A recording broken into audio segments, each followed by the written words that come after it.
Friends, these past few days I've been meticulously perfecting a brand new opening line with the black pieces, with a specific goal of bringing it to the channel and explaining it super clearly, so that when you finish watching this video, you can go out there and use it yourselves to win a significant number of your own games.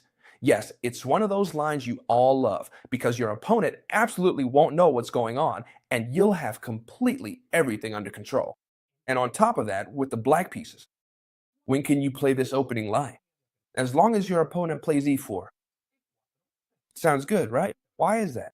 Because most games start with e4. Let's start with a very controversial move on the channel, which is the Scandinavian defense, d5. Don't worry, I know where you're going with this.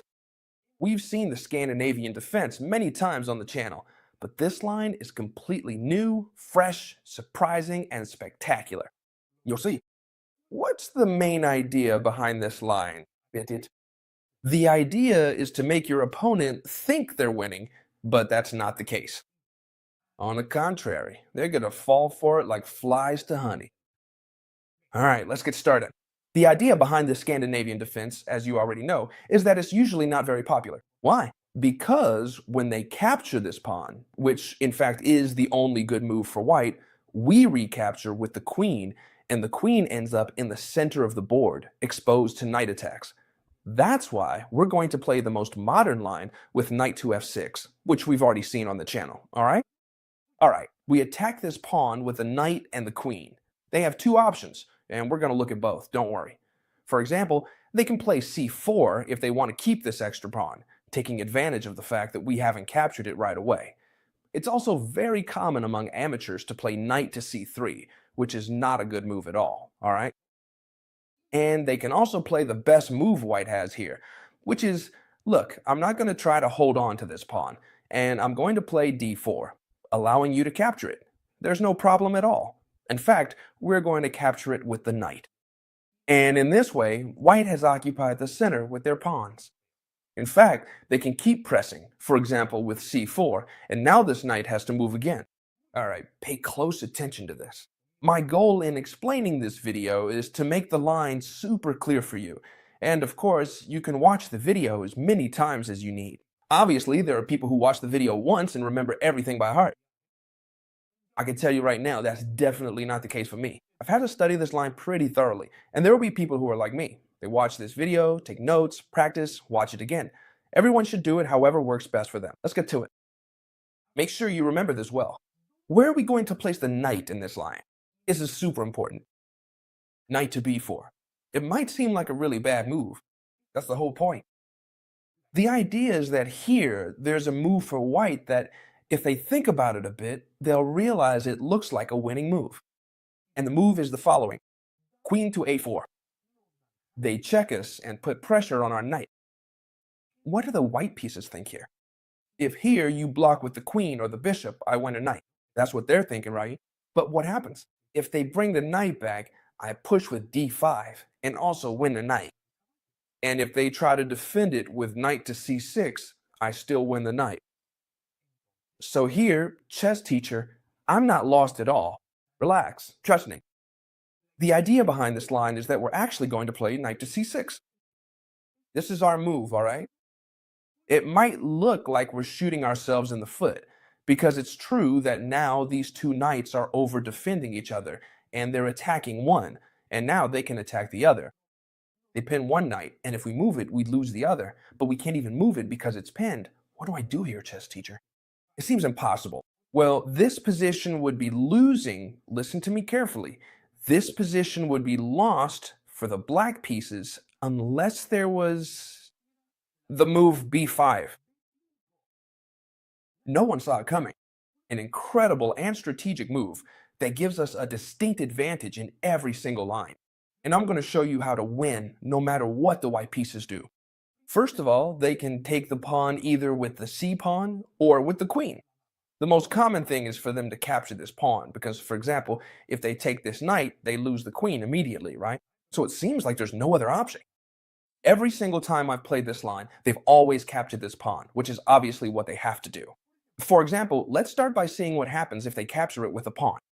All right, if they take this pawn with their pawn, what we need to do is the following. Pay attention, okay?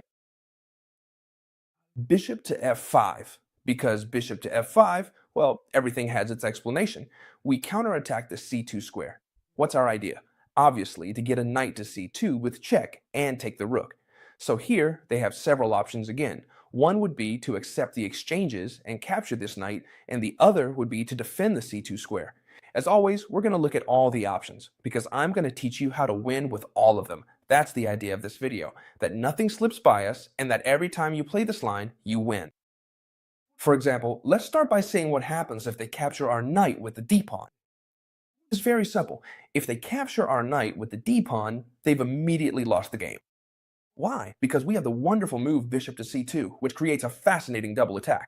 The first attack is on the queen, and the second is chess teacher. When they take my knight or move the queen away, what do? Well, look, this queen will come to d1 and deliver checkmate. Therefore, they simply can't capture. Capturing the knight with the pawn on the d file, because we would just immediately checkmate with the bishop to c2, or if not, we would successfully win the opponent's queen. What happens if they capture my knight with the other color? Another very common question, obviously. The idea here is that we're going to continue as follows. Knight to c2, check, and I'm going to take the rook. Try to understand all the concepts I'm explaining to you, and not just the moves by heart. It's great to memorize, that's fine, but if you understand, you can come to conclusions on your own. Well, let's see, they have to move the king because it's check, and I take the rook, right? I'm going to take the rook, just like that. And the idea is that now the white pieces can do several things, but we're attacking so many at once that they can't defend them all. Key idea. We're coming in, for example, with queen takes d5 check. We're bringing out the knight, we're coming in with the bishop check. For example, the most common move I've seen here is knight to c3, developing a piece and defending the square. And for instance, bishop to c2 gives check and I take the queen. So, for example, if they try to move the queen away, we could come in with queen takes pawn, check. If they try to defend everything, which can't happen if they're really clever, and say, for example, well, here they can't because the knight is there, but I say, okay, then I'll just position myself over here on the b5 square where you can't check me and take my queen, and where I also defend this point here. Simple. We still go in with the bishop, bishop to c2, check. The king has to move, and now, if you want, you can take the knight. Could you have taken the knight right away? Yes, that would also be a good idea. As a reference, I'll tell you that it's better to leave the king here on e1. That way we keep him as far away as possible so we can later develop this knight, which might end up trapped. But anyway, it would also be possible to just take this knight directly. And as you can see, we have a clean extra rook. In other words, that's enough of an advantage to win the game. Therefore, we've just seen that both pawn takes knight and pawn takes knight lose the game. Do you understand? All right, this king is here. Let's put it in the right place. So, if it's not a good idea to take this knight because the threats we create with the bishop and the knight on c2 are too strong, what happens if instead of attacking, they try to defend? That can happen to us, right? We have to keep a very tight control over this line of knights. All right, simple. We have a lot of threats. Are we going to retreat the knight? No. Queen takes d5. Careful, the knight is going wild. Queen takes d5. A very good move, and practically already winning. Let me explain. Here they have a lot of options, right? Which one would probably be the most popular, or the most normal, that they take a knight? Why? Because now they have this well defended, and it seems like there's no other attack. If they take the knight, we're going to play the line I'll show you next. If, for example, they simply decide to defend over here, I can take on g2. If they decide, for example, to defend the king a bit with the knight, we could continue with knight to d3 check, and this would be practically unstoppable, because when the king moves away, we can take here with a discovered check. Literally, they have no more logical options than to take this knight, okay? You can check it for yourselves, and then chess teacher, what do I do now? Because of course, I'm down a knight, yes, but the path to victory is forced. We'll continue with queen to e4 check. They have to block, and the idea is that no matter how they block, you'll see now that it doesn't matter at all, because our idea is that now this queen on a4 is left completely undefended.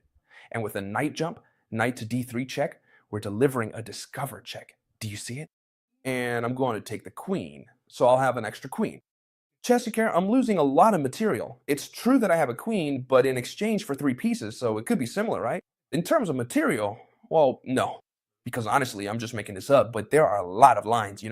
Queen to e5 check, and since there are pieces hanging, when the king moves or blocks, I take this bishop. And now the advantage is definitely enough to win the game without any problem. Key move, b5. We've seen what happens in this whole line we've just looked at, right? It's about having control over all the variations that involve pawn takes pawn, right? But we said that they couldn't just capture with the pawn, they could also capture with the queen. Chess teacher, what do I do if they capture with the queen? You've seen that with the pawn, we have everything under control. But what happens if they take the pawn with the queen? Alright, first of all, the queen is no longer defending the c2 square. Do you see that? We're trying to understand everything, right? Since it's not defended, I can jump straight in with the knight. Knight to c2, check, and when the king moves, many of you might think, well, now I'll just take the rook. Careful, that would be the usual move, but I'm going to show you an even better one. And you're going to love it. Pay attention. Bishop to d7. Chess teacher, what are you doing? You're going crazy. You give away one knight, then the other. How do you expect me to take you seriously? But don't worry, because this line is completely winning for black. If they take this knight, they lose the game immediately, because look, knight to e4 check, and I take the queen. Hey, it wouldn't be the first time that's happened to me. So they can't take this knight. Taking this is much better. They can't take with the queen or they lose her, so they have to take with the pawn. See how this is forced?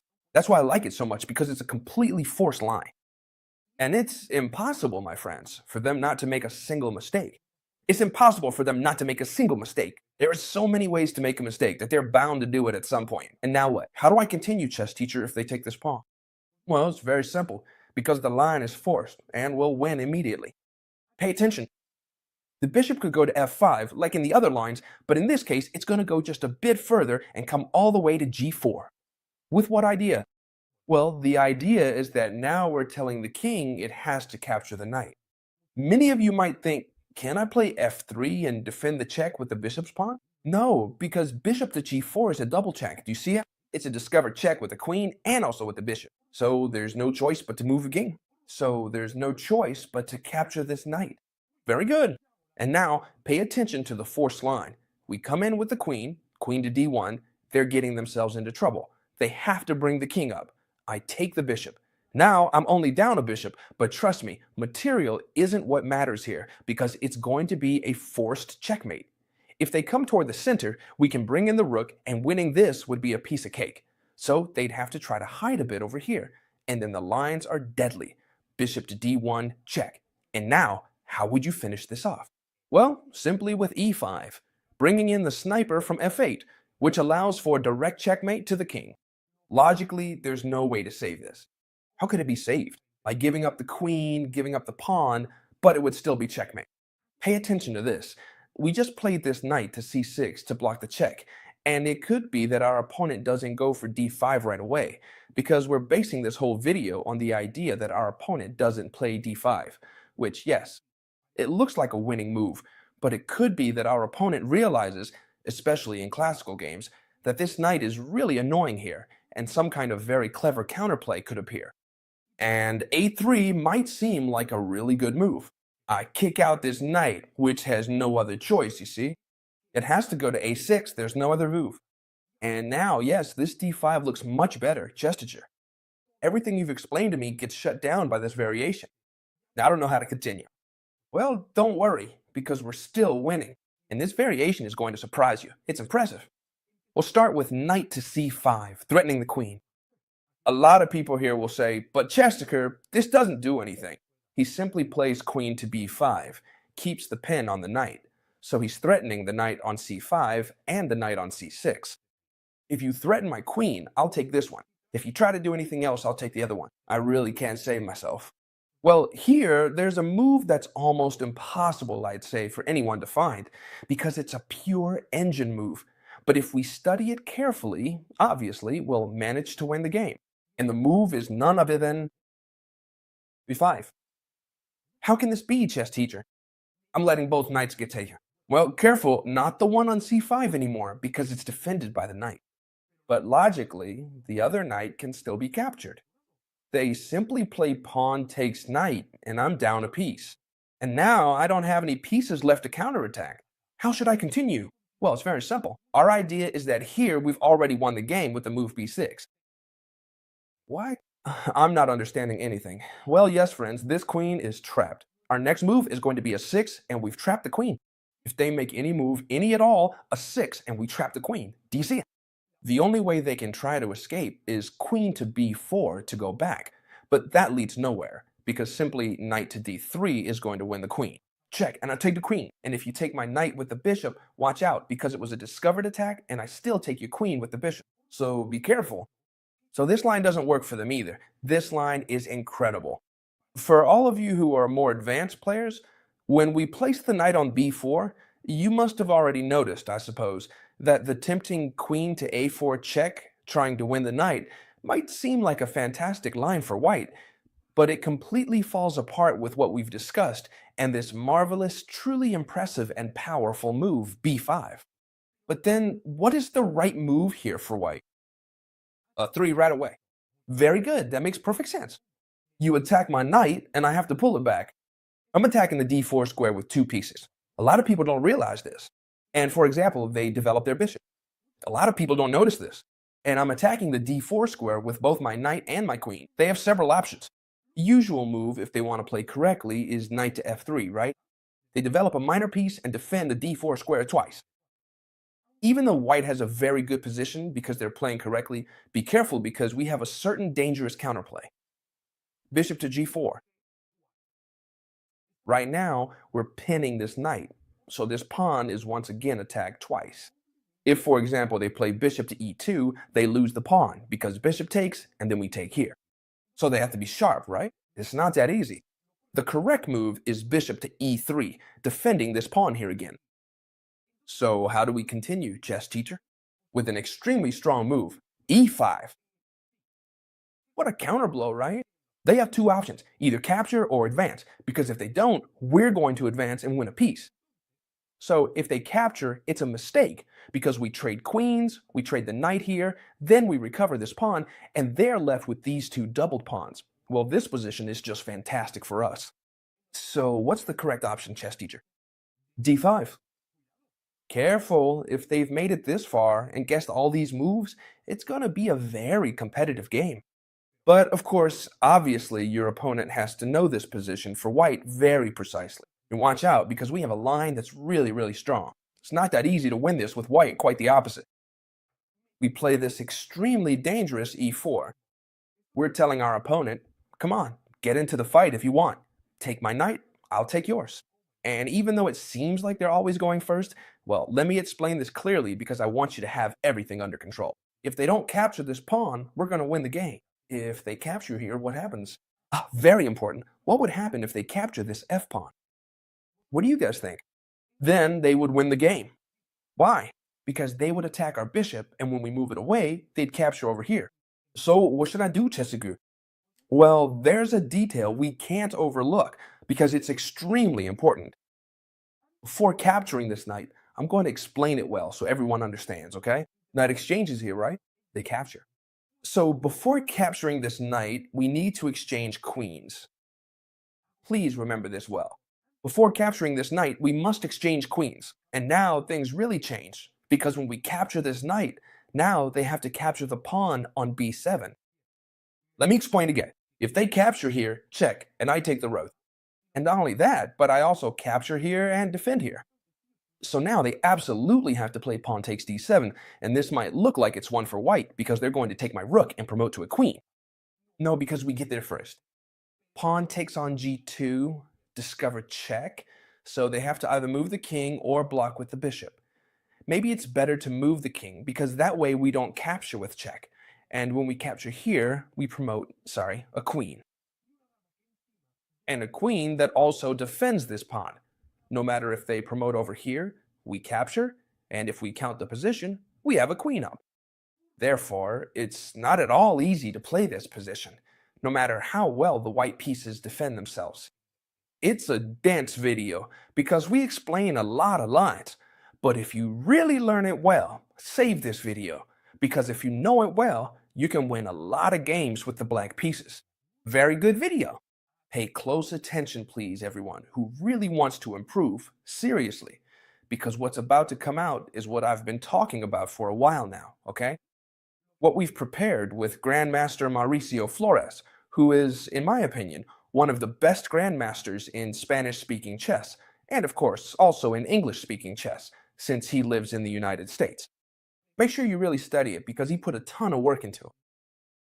Well, I don't want to talk anymore, but please pay close attention. If you haven't subscribed to the newsletter yet, make sure to do so. There's a link down below in the video description. That way, you'll be the first to find out about what we've prepared for you with Grandmaster Mauricio Flores. It's incredible. I can honestly say, hand on heart, that this is the best thing we've ever put together at Chess Teacher. I can promise you that, and you'll be able to see it for yourselves. I hope you love this video. Make sure to save it, or you might not find it later. Give it a big like if you enjoy videos like this, and we'll see each other tomorrow. Don't ramble on, Chess Teacher. See you in the next video. Goodbye.